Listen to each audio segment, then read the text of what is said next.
Space Arena Saga Podcast. What's up, everybody? Welcome back to Space Arena Ground Arena, where we cover Star Wars Unlimited from the ground up into space. I'm Banana Crapshoot. We are here again. We have a very special guest, but before we get to that, with me, as usual, is Mr. Ben. Mr. Ben, how are you doing? I am much better than I was last week when we were supposed to get together last time. January's been a heck of a month.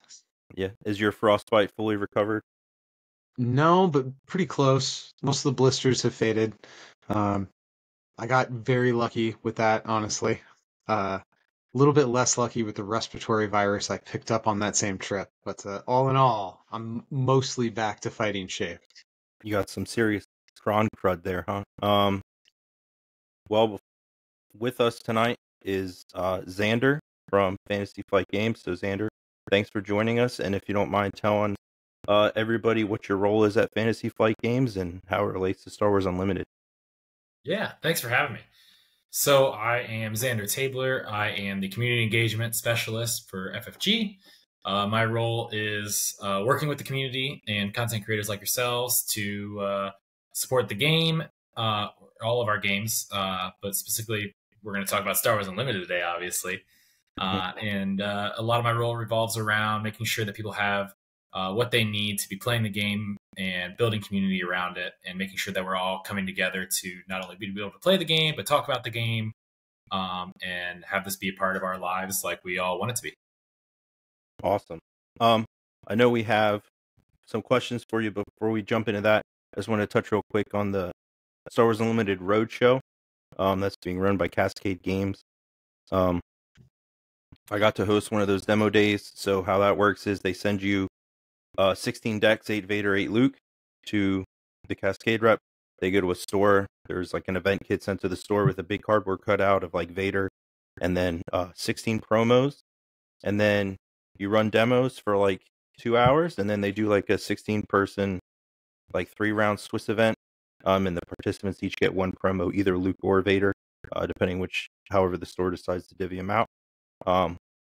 I got to go to the store, the Banished Zone, which is about a 30-minute drive from me, and I was completely blown away by like the atmosphere when I walked into the store. Between the staff and the owner and everybody, was really cool. It was a really great event. We had like over 20-some people come demo the game. They had the full 16 for the event, and then people were playing afterwards. So I mean, it was a great experience. It was a cool store, and building off of that, we're going to host a webcam league once the game comes out. It's going to be like an 8-round Swiss event where each round is a week, and then we'll have a top cut, and each one's going to be a week so people have time to get their games in.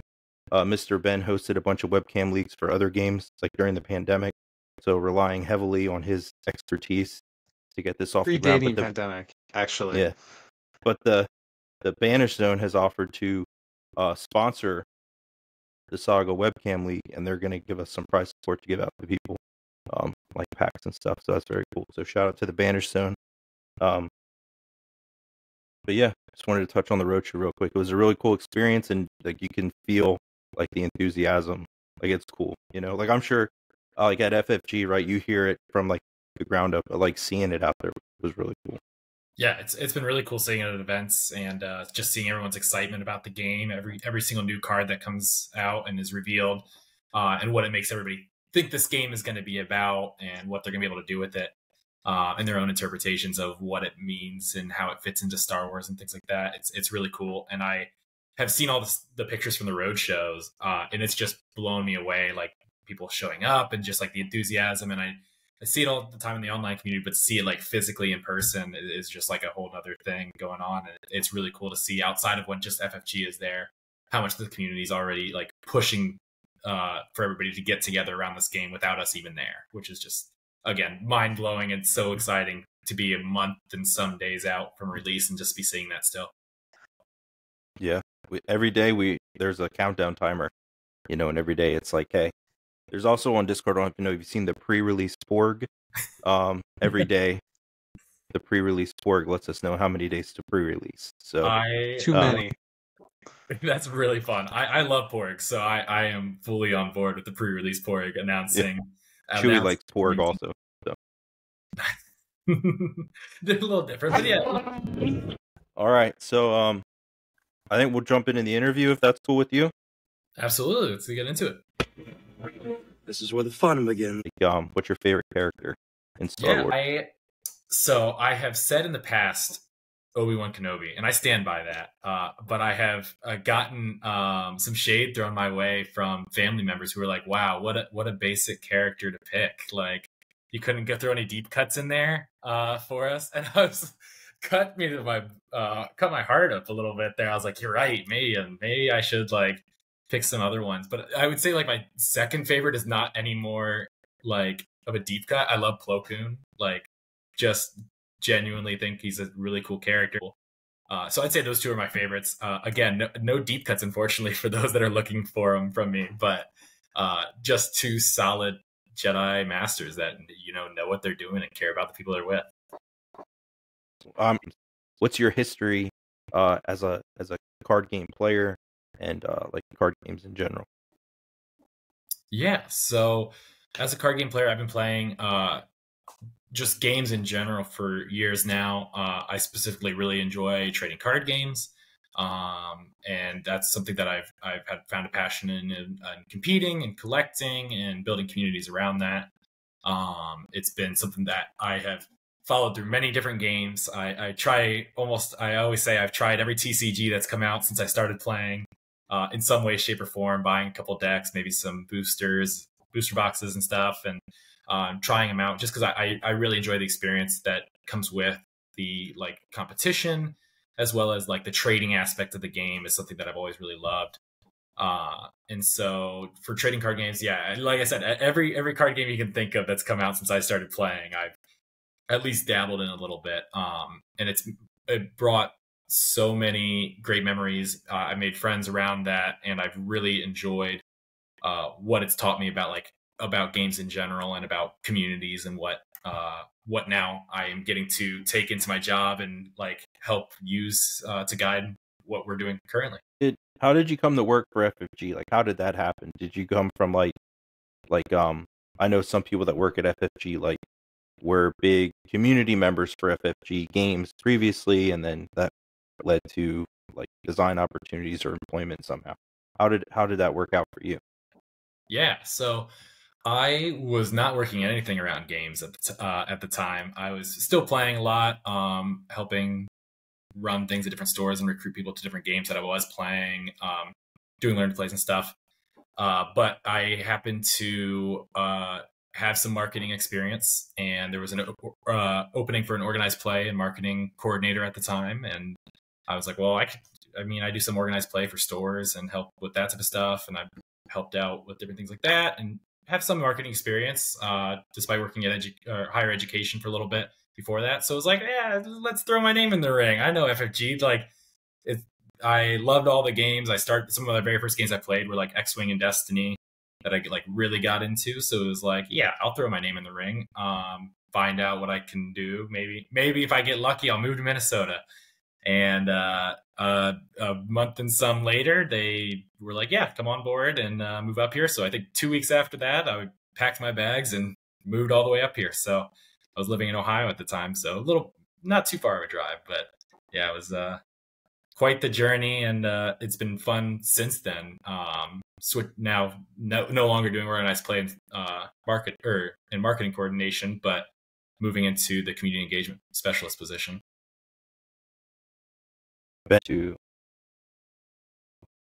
All right, so what is your favorite thing about working at Fantasy Flight Gaming? Oh man, is it a cop-out answer to say the people? Because I know that other people have said that in other interviews from our team, but I really think that the team on all of our games are just so passionate about what they do, and it makes and the people not even on FFG at FFG, but the people around the games that we put out are so passionate about the games that it just makes my job so much more fun when it becomes like, oh, I get to chat with the community today about X, Y, or Z. And it's like, oh, I have like crazy opinions and spins on that. And I like this deck I'm building for this game is like my passion project. And it's so cool. And then getting to chat with the designers and what they're working on and what new things they're adding to the game and what they're excited for. People's passion there is just astounding to me. And every day that I get to work with such passionate people means that I also become more passionate about even like the smallest things. It's like, oh, I need to put this love and care into it, because you can genuinely feel it out in the community that they're putting the love and care back into it as well. And so making sure that happens on my end is like, it's a big driving force back and forth of like, everyone else cares so much and I care so much. So we're all working towards this goal of like building these great games and giving people these experiences that they can really take home and like enjoy and remember and build a community like I said about around these games. So I'd say the people both inside FFG and outside FFG that are playing the games and building these communities are some of my favorite parts, and just getting to interact with everybody. I don't think that's a cop-out answer. I have, talked to some people from FFG before, and that is like the go-to answer. Like that's the one. FFG emails everyone, this is your answer, but it's not a cop-out.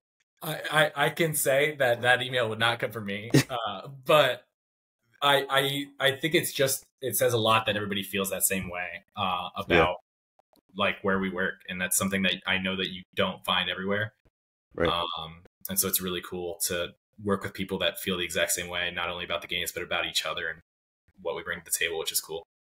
I had the opportunity to interview Caleb Grace before when I was doing a Marvel Champions podcast, and he had the same answer to people. So it seems like FFG is a good team. If that's the answer, and that's the way everybody feels. For sure. And if you don't like the people you work with, you're going to be miserable, and you're probably going to hate your job and quit, and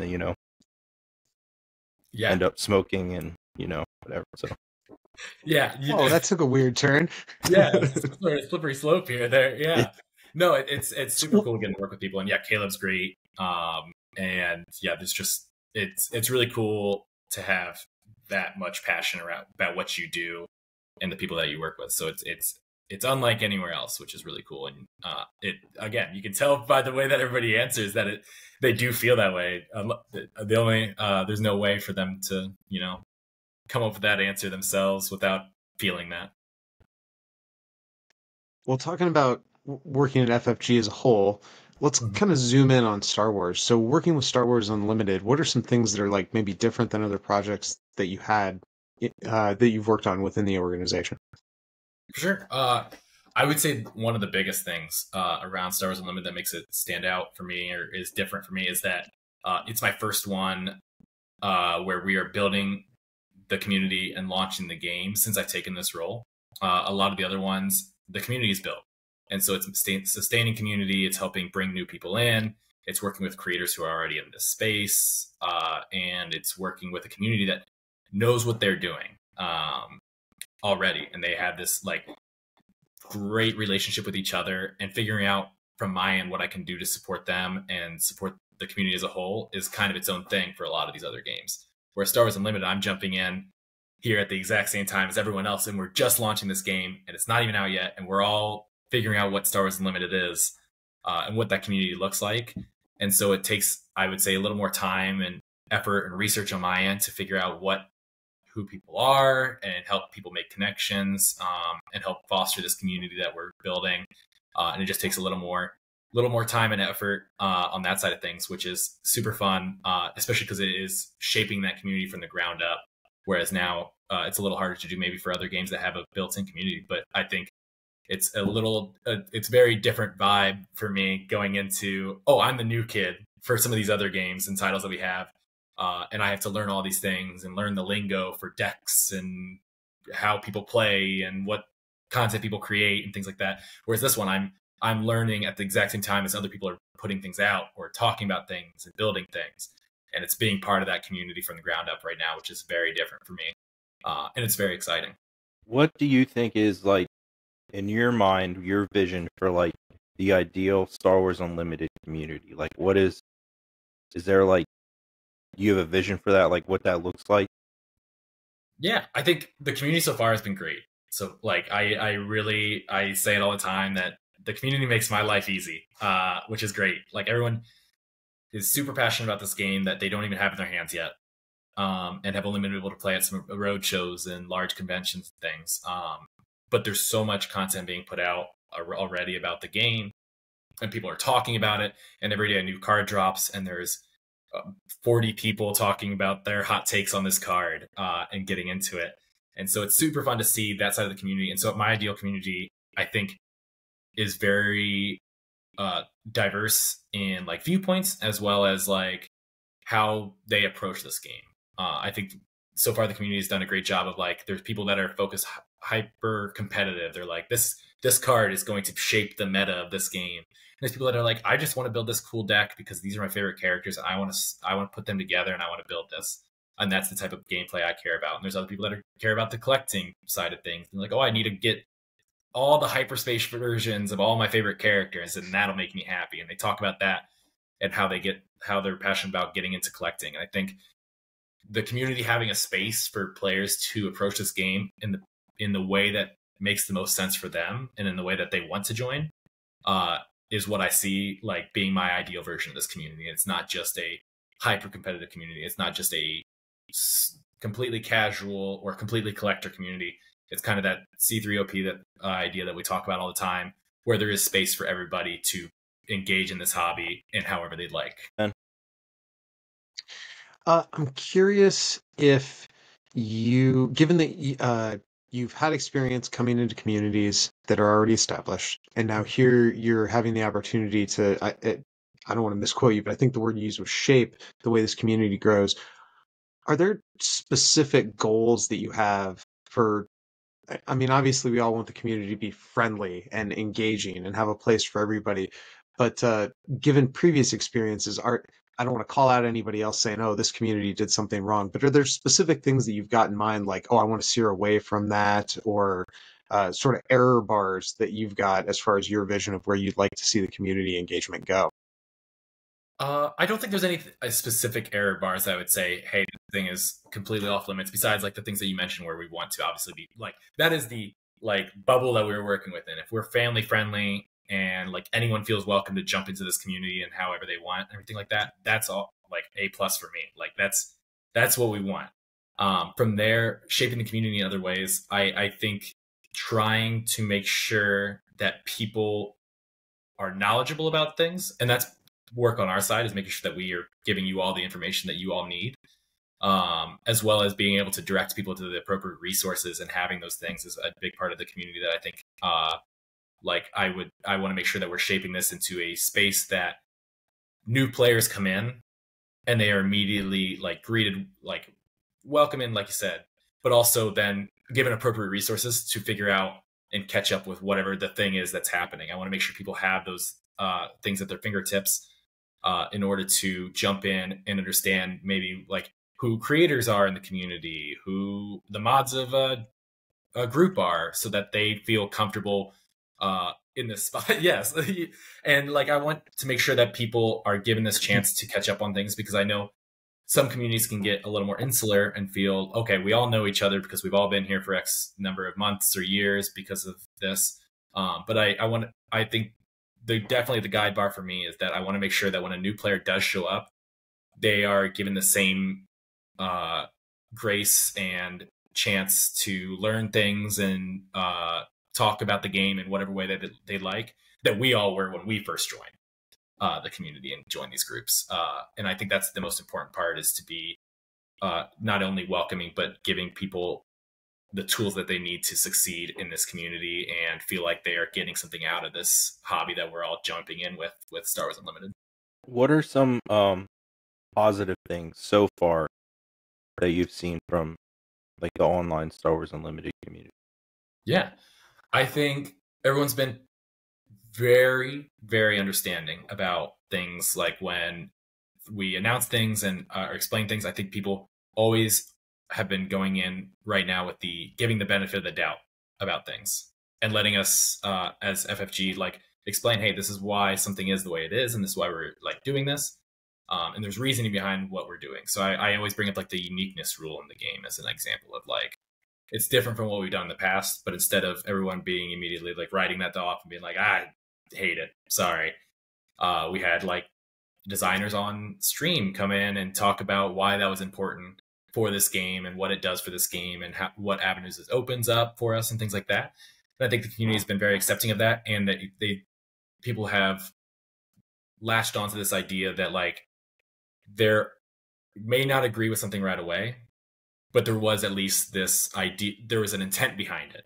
And we've also like, there's mistakes and things that we've made where we have said, actually, maybe we'll change how we approach this based on what the community said. And I think that goes both ways. And I really have enjoyed seeing that in the online community of like, people have voiced their concerns or things like that. And we've been able to think about that and adjust and think about how we go about those types of items in the future, as well as the community has taken that second to adjust themselves and go, well, maybe my first thought wasn't like set in stone. Maybe I was wrong about this thing. And everybody's been very like open-minded about how we go about things, which is not always the case in all games, in all communities. So it's been really cool that everyone has been really great about that.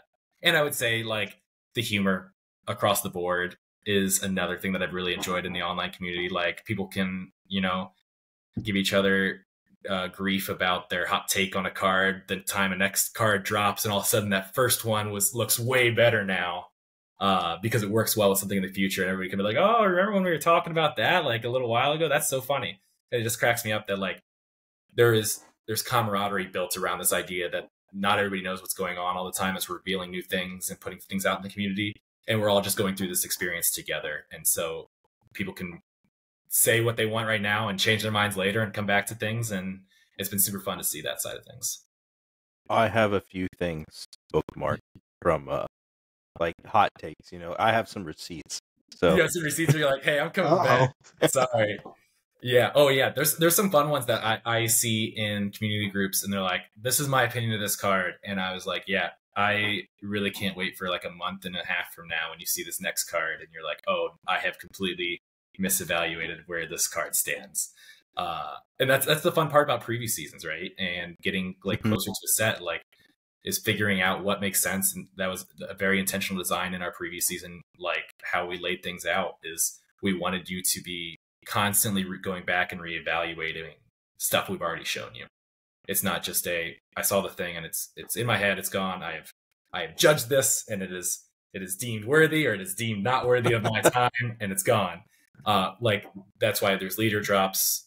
We've been doing those for months. It makes you go back and look at leaders or look at different cards in different ways. And it's super fun. And I can't wait for everyone to see, the last leader this week. I'm super excited for the last leader. So I will say one thing that I've enjoyed about this preview season is I have felt that intentionality. The deliberate way in which it's been rolled out has been fun, because it's sort of like a open secret in TCG communities that if you just say every card is bad, then your predictions are going to be right like a lot of the time, because like most cards aren't top tier. And rolling the previews out in such a way to make it even harder to make those predictions accurately, I think has created a fun game. At least I found it to be a fun game. Like, oh, how hard do I want to go on this? Because I know I don't know everything. So I appreciate that intentionality in approaching preview season. Thank you. Yeah, it was super fun to put together, and we're going to keep that going for other sets going forward. We don't want everybody to have a full idea of what they might be seeing in this from the jump. Like the very first time we put out our preview article for the new set, we don't want you to understand exactly where every piece fits.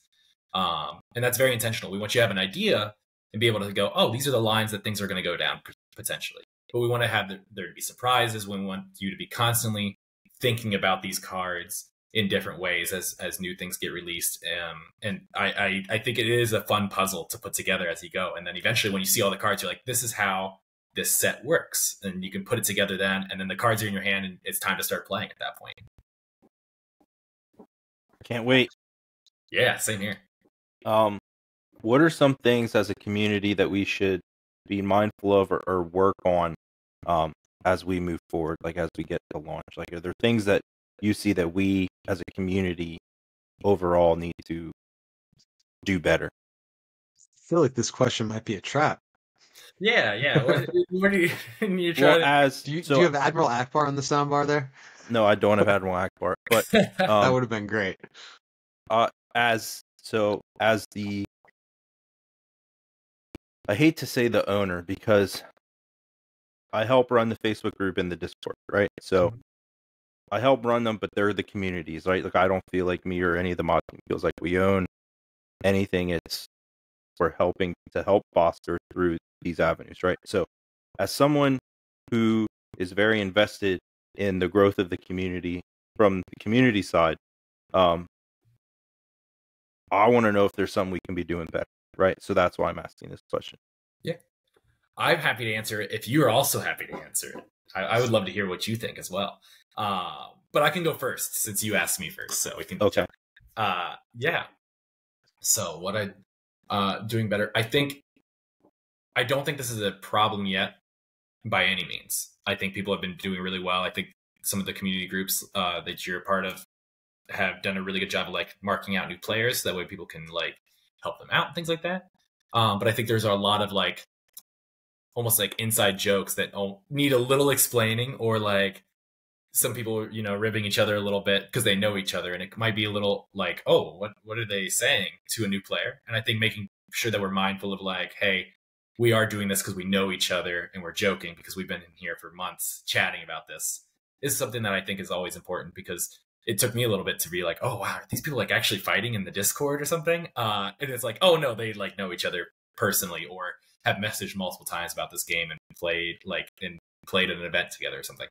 And so I think from my side, it's just making sure that we are cognizant of new players and the looks that we're going to get when they join and then maybe don't understand what's going on right away from those things. And again, it goes back to what we want to see in the community, which is giving people the tools to understand what's going on and jump into this community feet first and have a great time.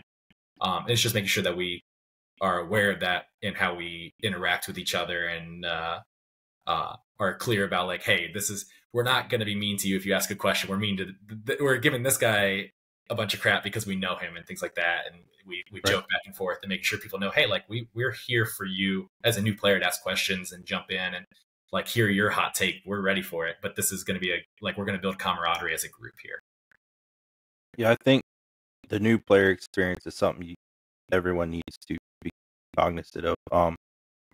Because you don't like, this game not even out yet, but we have a community that's been growing for 6 months, so it's you don't want those people in March that are just jumping on to feel unwelcome, right? So I mean, the group rules are like, be excellent to each other, be respectful. So like those things are in place, and we have the new player like area on the Discord and in the Facebook. If you join, there's like a welcome message you get that gives you links to like the player resources and all that. So I think that stuff's in place, and I hope the community doesn't get to the point where you're harassing like a new player for asking a question that's been asked 20 times like that. I hope that doesn't become an issue, and if it does, like, we'll address it. Because I've seen that in other games, and it's very off-putting. But one thing for me that I see that I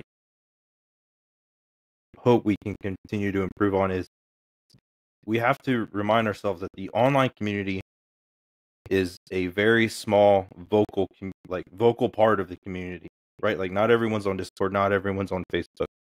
So I think sometimes it can lead to like a groupthink scenario, where some voices are louder than others, and some people will just parrot that, what that other person says.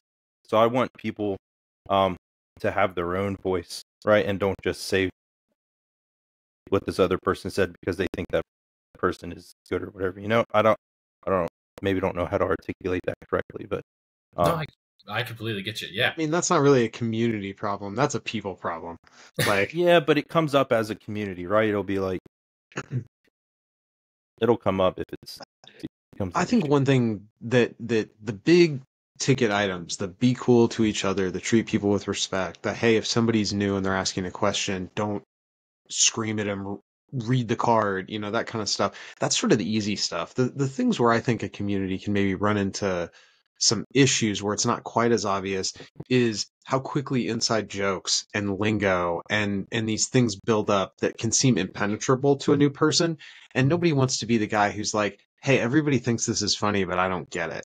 Like and that can be alienating, even though nobody's doing it on purpose. And I think it's a very diplomatically appropriate answer to put us on guard for that kind of stuff. Like that's a good criticism to issue to the community. That's not going to. I think we all can. What we want is a community that has inside jokes and has that kind of stuff, but we don't want to let it be so oppressive and drown out every conversation to where new people can't figure out a egress point to actually get in and join in on that kind of thing. Absolutely. And it's something that we have to focus on a lot in our own streams and at events and things like that. I know when we do gameplay and things, people will like to use lingo as they're doing things. I know this came up a lot during draft. I think it was like wheeling. Tyler was like, oh, I'm just wheeling and hoping that this card comes back around. And we're like, hey, let's explain that for those that are new to TCG. So it's not even those who are just new to this community, but people who might be jumping into a trading card game or a card game in general for the very first time, and making sure that, yeah, like you said, we are ready to answer those questions and make sure people have a way to start figuring out what things mean. And yeah, so it's very important. It's something that we have to do on our side, and it's something that I implore the community to do as well. And I think it's something that makes all the difference for a new player's experience. What do you think the best way for a new player to Star Wars Unlimited would be to engage in the community? Engage in the community. Besides, you can check out like some of the stuff that we do and like live streams and things. It's obvious, like, hey, join, like, check out a live stream and like join the community chat there while we like are doing live play and like chat with everybody about the game that's going on and things like that. But I also think that the community groups is also super helpful. There's great resources there. There's things to read. There's conversations to jump in on, discuss. But I think when you're starting to jump in as a new player, you don't know what you don't know right off the bat. And I think finding different creators in the community outside of just us at FFG is a great way to start learning about the game, start understanding some of the things that are like important to it, how the game functions, what people value in the game, things like that. And I think that's a huge part of jumping in as a new player, is figuring out where to learn these things. And I think there's a million great creators already out there. You all here at Space Arena Grand Arena are one of them. And I think there's people covering the game in a million ways as well. And that's like one of my favorite things about the community so far, is that if you are that hyper competitive player, there are people talking numbers out there, jumping in and being like, this is the raw data on this card and how it functions in a deck and why it gives you the most bang for your resources, like all that stuff. And there's different ways to engage with that. So I think finding creators that help you understand the game in the way that you want to learn about this game is a huge way to get into that. And then obviously joining into those conversations in the community groups and different places like that is where you can go as almost maybe a next step is like, now I feel comfortable with what I know and I can start asking questions, or I can start jumping in and giving like my feedback on how I feel about this card and things like that. Because I know it's daunting as a new player. So finding those people that you vibe with and understand how they're approaching this game is really great, because there's only so many things we can do and talk about the game on our side, and we can give it all this information about the game, but there's so many people that have different opinions on how things work. And I think that's really one of the great parts about this community, is that you can find someone who you understand in their love of this game. And I think that's like what I would recommend is, jump into the community and start finding the people that can help you learn what this game's all about right off the bat. Do you have anything else, Ben? I mean, I was going to criticize that answer because of how low on the list Listen to the Saga podcast was, but I'll allow it. Hey, it's definitely not low. Jokes aside, I completely agree. Like, find the creators that work for you, and I would also implore people, like, don't be intimidated to have a wrong opinion. I get it. It can suck. Sometimes people make fun of you on the internet if you say, "Hey, I really like this card. I want to make it work," and everybody else isn't impressed with whatever that card is. But so what? I mean, I think one of the coolest things about these kinds of games is the exploratory nature of them. Now, I love winning. I totally agree that winning feels better than losing, but it's that much more fun to win with the card that you wanted to use, with the combo that you wanted to use, no matter how much other people might naysay it. So have like the courage of conviction to play something weird. I think that's cool. Absolutely. And talking about that groupthink thing is like, hey, if there is a leader out there that speaks to you and your playstyle, you can make it work. You can do the things. It may not be the easiest thing in the world. It may not be the low hanging fruit there, like we talked about, but you can find a way to do it. There's characters that I value very highly and love in this game. And I was like, gosh darn, I'm going to make it work and we're going to have fun with it. And I think that's a super fun part of this game is like, not only can you jump on these things that seem from the get-go amazing, but I think it's also really fun to go, well, how do I beat that thing with something else? How do I do that but better, or change something else around? And then you start building decks and thinking about the game in a new way and a new play style, and it's super fun to just be able to do that.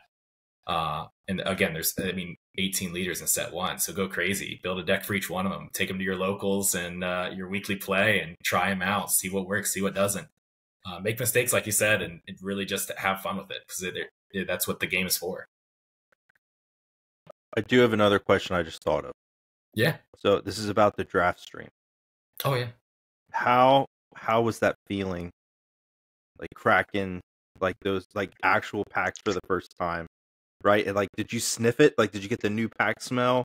And like, did it smell like blue milk? Like, what did it smell like? Like, I will say, I don't think blue milk is the right smell. Blue core on the card. Yeah, I do have those packs that I opened that day, the wrappers. I am keeping them. They're the first 3 packs that I ever opened for the game. Not the first cards I saw in person or anything like that. I won't lie about that. I'd seen some others, but it was the first time I got to experience what opening a pack was like, as well as playing with the real cards. So that was just an awesome experience. It's something I won't forget. And then I really, just wow. Seeing some of those foils for the first time and pulling my first hyperspace, and I was like, what is it? Like, this looks so cool. And then it's just, the pack experience is great, and it feels like nothing else that I've opened before, which is cool. You're searching through every single card looking for that hyperspace, or the foil at the back, and drafting was such a fun experience too with that group. Was great, and I'm really looking forward to drafting and playing some more sealed here once the game releases. That's my game plan, is to dive it all in on that. I guess I maybe cut this if this is weird, but is the pulling the leader out of your packs at the beginning of the draft experience, I kind of like envision that feeling a little awkward. Like, how did that feel in person? Did it feel weird to have to like pluck a couple cards, or was it? Oh, it doesn't feel weird. Because I think the easy thing is like the wrappers open super easy. Like it feels good to open them, and they like split perfectly. And it's been very fun when I was like, oh wow, these wrappers are sweet. But yeah, pulling one card out, it felt very natural, because then the very next thing is the base, so you have no chance of seeing another card unless you are like trying to like wedge them out a little bit. Like, you'd notice that at the table though if somebody was like filing through their cards already. But it was super easy to just like take that, put the rest of this pile face down, base is on it still, good to go. And then, so I didn't think it felt weird. I understand. I know that some people in the community are like, oh, that might be a little odd, like opening all the packs at once.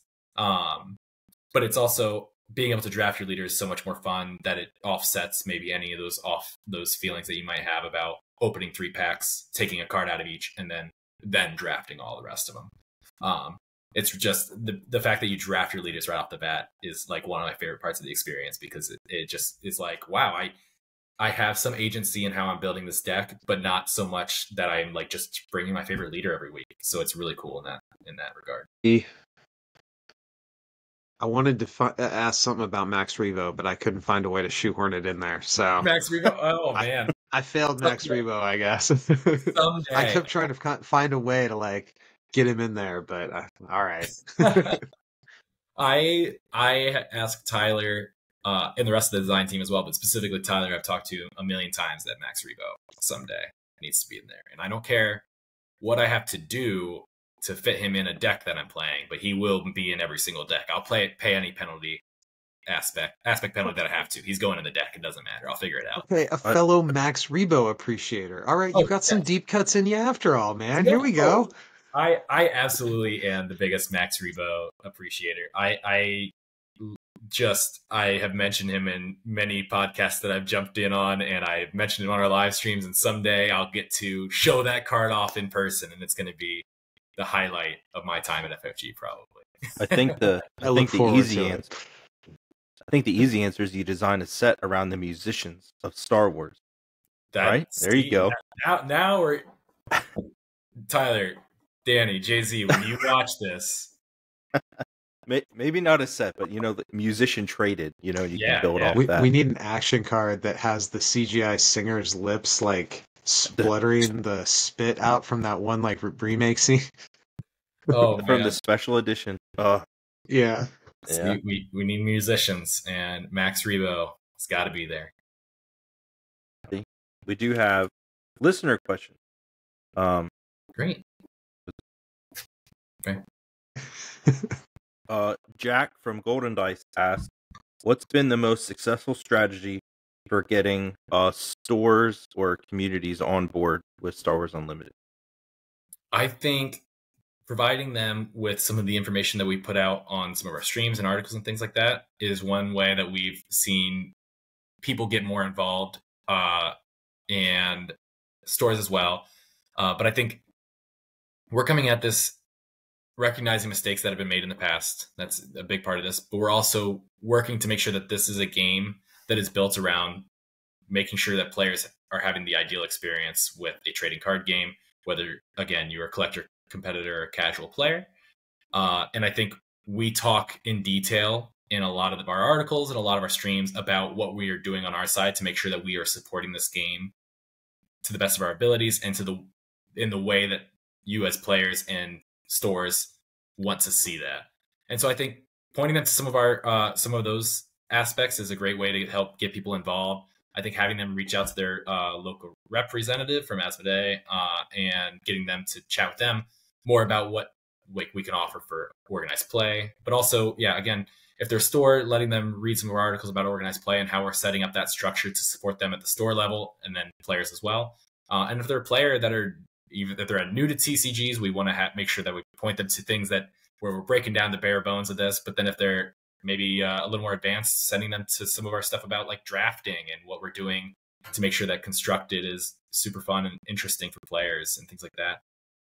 So I think that's definitely a good way to help hook new players. Not to say that ours is the best way to do it, but I think we're coming from a place of sincerity that we really do believe that this game is something that people should be playing, and we are doing our best to support it in every way we possibly can, from the community side, the OP side, the design side. We want to make sure that everyone's having a great time and engaging this game in the way that they want to. And so I think more than just word of mouth, you can hear it from us ourselves as well, is an important piece. We had some people also mention that they are very fond of how Fantasy Flight Games has been on social media related to Star Wars Unlimited, with like the frequency of posts, the amount of posts, the amount of content, and they're kind of worried that's really going to drop off after the game launches. Are there any plans to continue the social media posts at a frequent rate?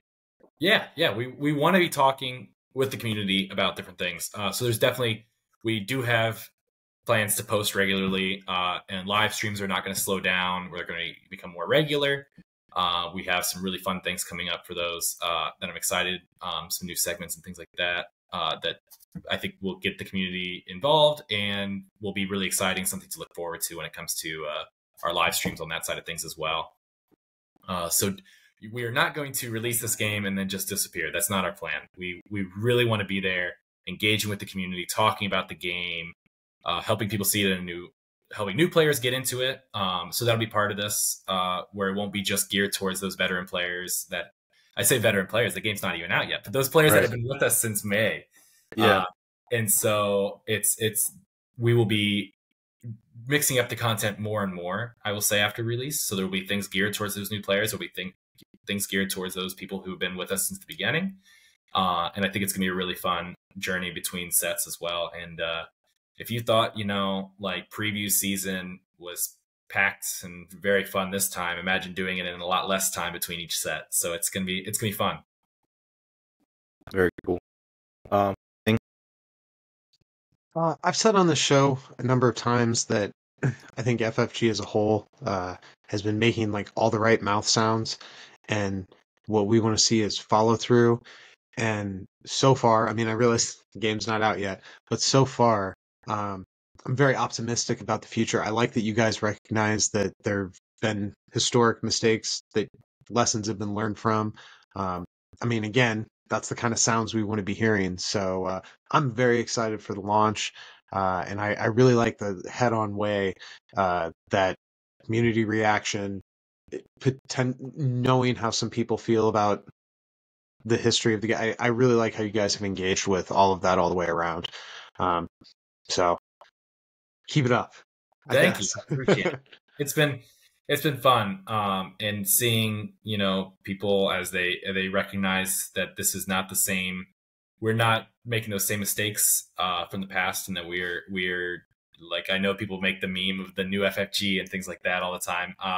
But we really, really are trying to make sure that we do everything correctly and in the best way for this community. And I know from my side, like this position never existed in the past that I'm in. And that's one of the ways that we really want to make sure that we're supporting the community around this game, and not just, like you said, releasing the game and then going quiet on social media and not talking about this game afterwards. Like, we want to make sure that we're engaging with you all and having a great time. And we are just as much a part of this community as you all are. We're going to be out there dropping deck lists in the chat every once in a while and being like, somebody tear this apart and let me know why my mono vigilance chariot deck is not going to work. That's the face I thought was getting made. He's going to work. I have faith in him, and I will drop that deck list at some point. It'll be great. But yeah, I think with the fact that we are very much a part of this community is the thing that I'm most excited for as well with this game, is that we want this to succeed, and we believe that this is a successful game, and it's going to be just a fun launch in March, and we want to be there with you all for it. So that's a huge part of this.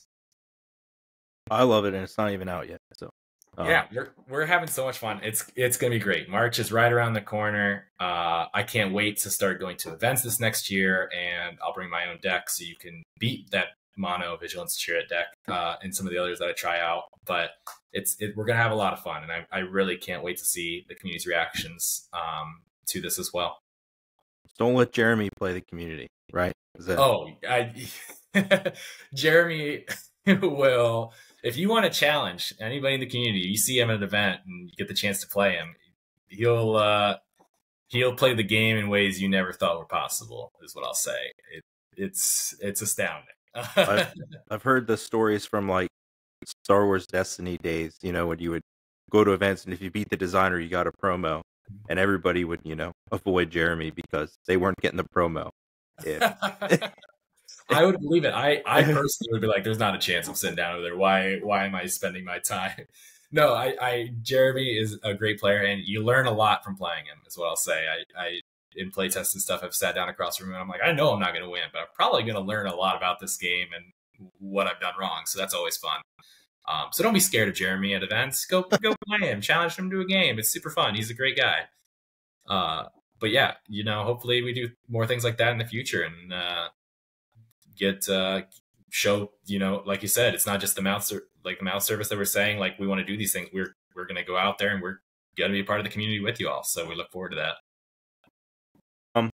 One last thing before we take off is February 7th is the 25-year anniversary of Star Wars podcasting. So we were invited to take part in that. So February 7th, look for a special podcast episode from us as a part of one of like 100 other podcasts associated with Star Wars, celebrating the 25-year anniversary of the first Star Wars podcast. So look for that. I'm Xander Tabler from FFG, and we'll see you in the arenas. How's luck?